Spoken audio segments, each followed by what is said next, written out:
हमारे मुख और नासिका दोनों का प्रयोग हो रहा है। तो इस तरह से अनुस्वार और अनुनासिक, अनुस्वार को अर्ध व्यंजन, कभी कभी एग्जाम में पूछ लेते हैं कि अनुस्वार क्या कहलाते हैं, तो अनुस्वार होते हैं अर्ध व्यंजन, और अनुनासिक को पूछ लेते हैं कि क्या कहलाते हैं, ये अर्ध स्वर होते हैं। इनको याद रखना होगा आपको। कैसे याद रखेंगे?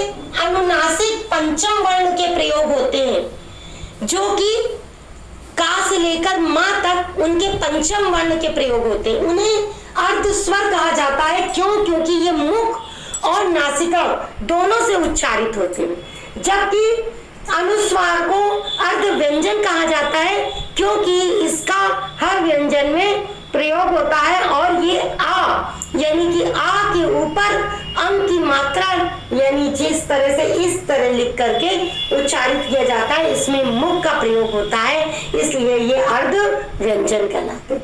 अब हम आपको एक चीज और बताने जा रहे हैं कि जब हम कई बार अनुस्वार प्रयोग करते हैं, ध्यान दीजिएगा, अनुस्वार प्रयोग करते हैं कई बार, जैसे चंचल लिखना हुआ तो हम अनुस्वार प्रयोग करते हैं, जबकि हमको इसके पंचम अक्षर चंचल इस प्रकार से लिखना चाहिए। इसी तरह पंकज प्रयोग करते हैं अनुस्वार के लिए, जबकि हमें पंकज इसके पंचम वर्ण जा इसके लिए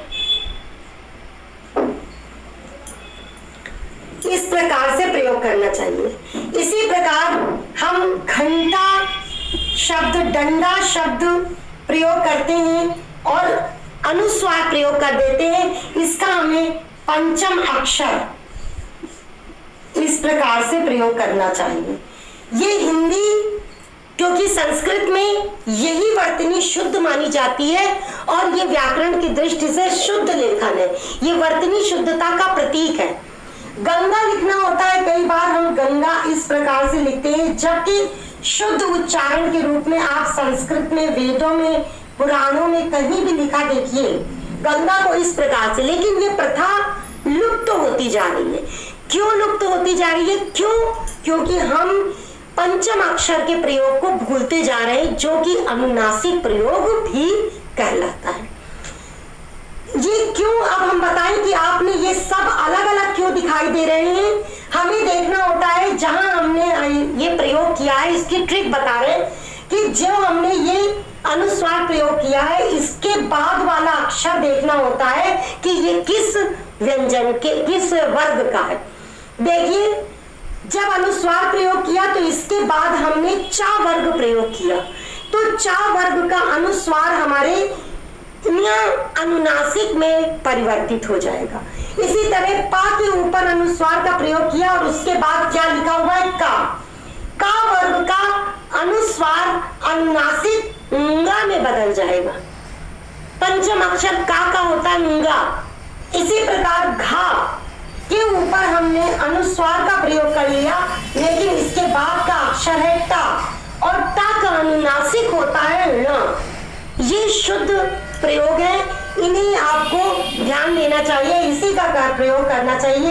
जैसे गंगा लिखने के लिए गा के ऊपर हमने अनुस्वार का प्रयोग किया और इसके बाद गा लिखा है गा, इस अक्षर को देखिए गा, और जब ये गा है तो गा का पंचम वर्ण अनुनासिक ंगा होता है, ये कारण है। इसी तरह जब हम लोग लिखते हैं कभी पंपा सरोवर, तो पंपा को हमें लिखना चाहिए पंपा इस प्रकार से। और ध्यान देना चाहिए कि जो हम ये आधे अक्षर लिखते हैं, इनको हमेशा इससे इसको टच करके लिखना चाहिए, ताकि ये जब लिखे जाएं तो इनका प्रयोग इस तरह से करना चाहिए। ये आधे अक्षरों को हमें इनके साथ मिलाकर जब लिखा जाना चाहिए, ना कि इनको दूर करके लिखा जाना चाहिए। जैसे ये पंपा लिखा तो माँ को पा के साथ मिलाकर लिखना चाहिए। इसी तरह आनंद शब्द प्रयोग करते हैं हम, आनंद, तो हम इसमें अनुस्वार लगा देते हैं, लेकिन हमें आनंद इस प्रकार प्रकार से लिख करके समझना चाहिए। और ध्यान देना चाहिए कि इसमें जो ना का ये क्या है, पंचम अक्षर। ता का पंचम अक्षर क्या होता है, देखिए ता ख द ध न।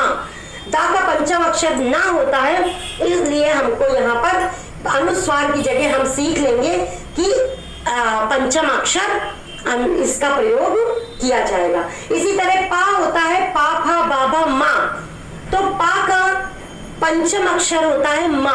तो ये वर्ण